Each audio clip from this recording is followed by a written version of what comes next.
it will catch on to them, because they did not deal with the main issue, which they weren't probably sure what the main issue was, or they spent so much time hiding the fact that it was so insecure, and they probably end up convincing themselves that they were not. So that's another problem. So let's try to stay on subject here. So I'm gonna be Dr. Vanessa today, which I probably should get my psychology degree someday, maybe when I turn 60, who knows. I might just bite my tongue the day when it happens, and okay, I have 20 years to get there, let's see. My mom can actually speak like this. No, it's not true. Anyway, I do not need a degree to express myself, and that's what I always think was wrong in the world sometimes, and it feels like you have to have certain things in order to be able to say certain things, and I think that's just wrong. You should be able to say what you want to say, and you don't have to be in a certain level of intelligence to do so. And then, anyway, so this was that one example, that person is copying someone. So let's find another example. Why would somebody take something from somebody else?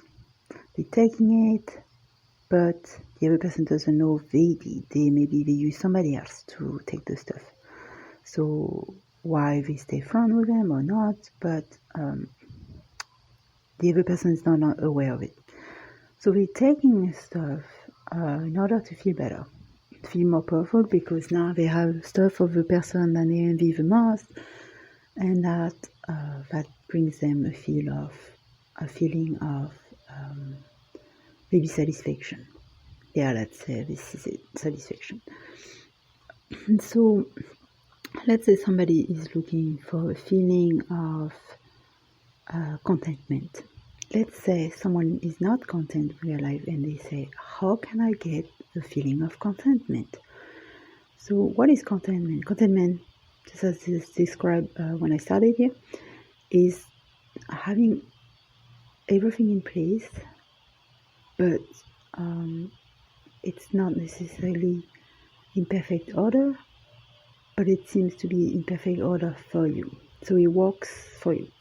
So, and you are happy with everything in your life, or at least you choose to be. Wherever you are, you're going to do your best with what you got right here, right now, and you're going to say, I'm going to live that happy life. And all the things that I want to do, I'm going to do them as fast as I can. And that's going to bring me contentment. So that other person doesn't know how to get there, has not done any self-discovery or self-empowerment work on themselves. They've done none. 10, 20 years went by. Now they always were in control of everything, or maybe they were bosses, so they were like always in control of their employees, they were in control of their family, they were in control of their children, anybody under them, they were always in control. Now everybody's gone, living their life, suddenly they kind of lose their control, they lose their job, and now they're not feeling content anymore. So what are they going to do to feel content? They never built everything from an honest point of view of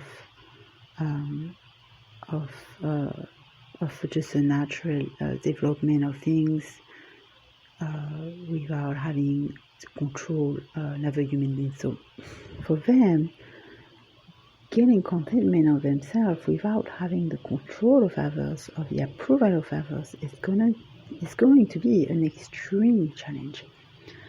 And I never understood those people either. People who have to control, they cannot work any other way. So those people are extremely weak, number one, extremely insecure, number two, and a lot of times they just were already highly traumatized from a young age, probably in the teen years.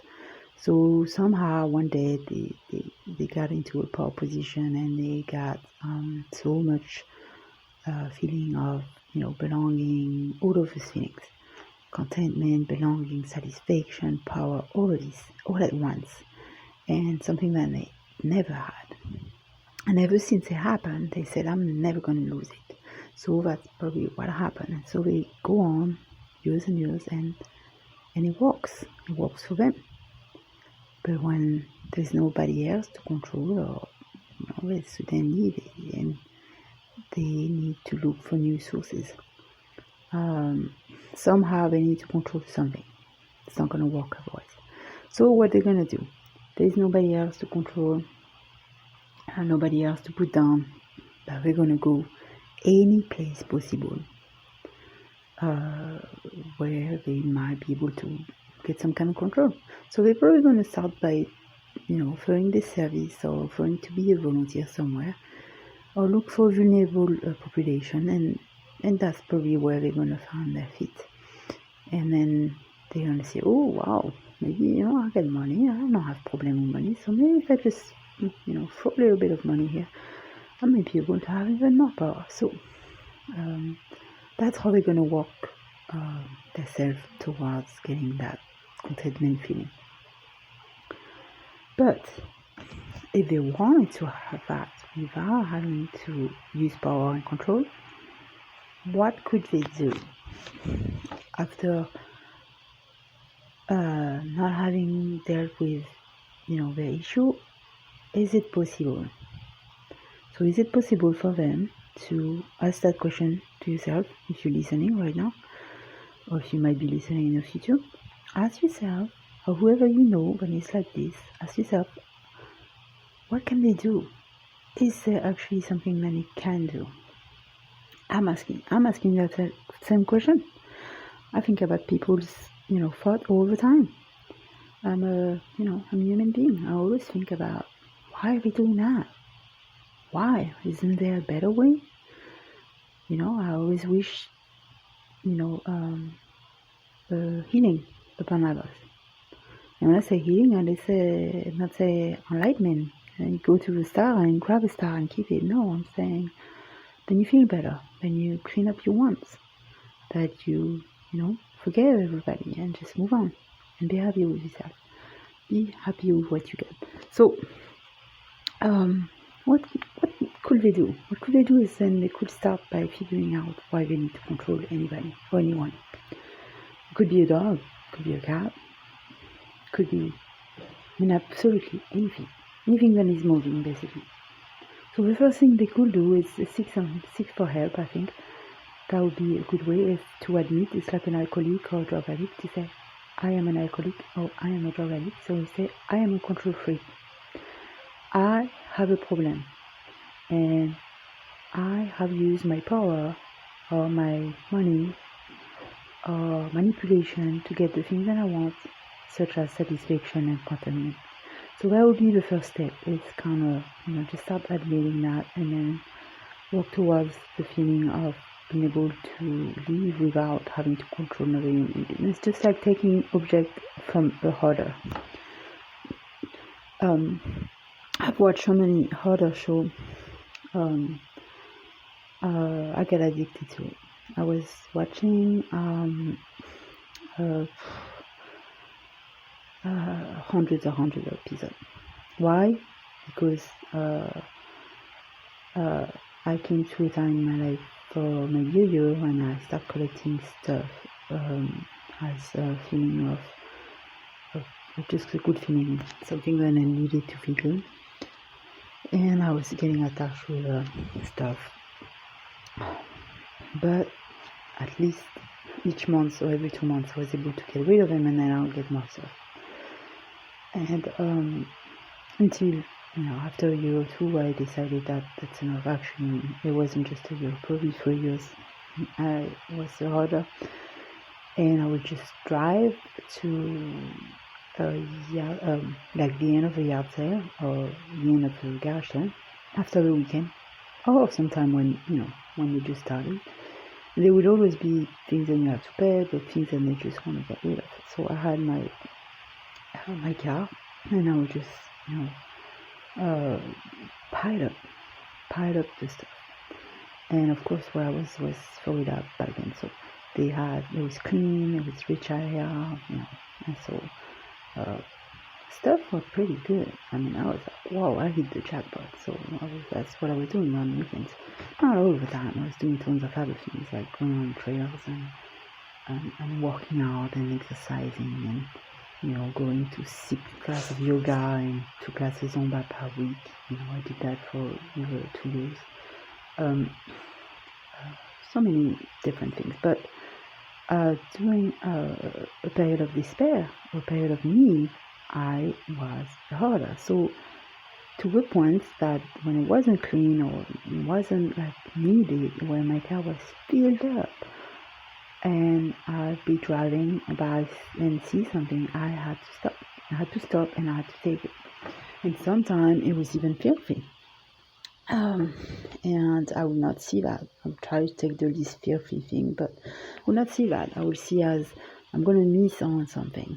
If I don't take it, I'm going to miss on something. And that's not good. Because the feeling of satisfaction of getting the thing it was a high, I think. So it's the same, so like I was saying, harder needs to collect the thing, you take them away. It's really hard for them. They're crying, they're screaming, they get really mad. So somebody who's always controls somebody, you tell them you can't do that anymore. Just like they're going to throw a tantrum. They're just going to, just punch in the wall. They're going to have to look towards a new drug, something else. So, of course, when you start doing something completely different, get a therapist, find a mentor, get a life coach, get a support system, get a good friend who's going to be here. It's somebody that you trust or and you can tell them, you know what, I decided I needed to do this thing. I haven't faced it yet, and I really need to do it. So please, just understand if during this period I'm going to be very aggressive or maybe very distant, so you'll know what's going on. And can I call you when I need it? So have that person. That's your first step. And then after that, you can look for a psychologist or psychiatrist, just a group or something, and then walk towards, the rest. I see that people always talk about, getting better and improving, and they say that the people who actually get better, they are in therapy for the rest of their life. Talking about 30, 40, 50 years. So basically, even if you're in therapy for the rest of your life, you still have problems, you still have trauma to deal with, and you still have trial. But the best thing you can do is to start right now. If you start right now, there's a good chance that you're going to have the life that you want, and you're going to have the contentment that you want.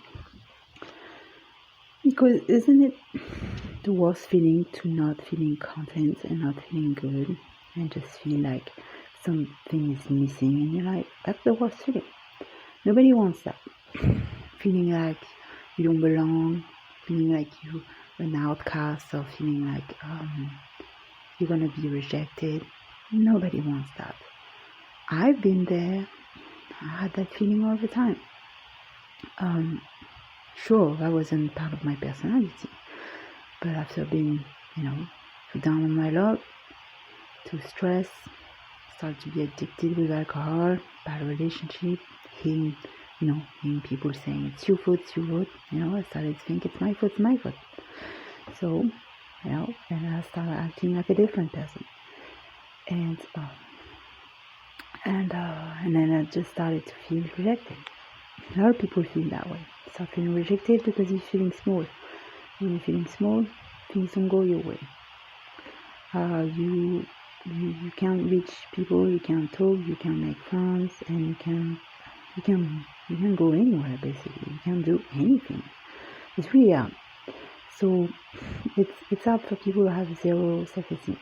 And I can't believe that I've been that person. It's almost really hard for me to believe that at what time of my life I have been that person.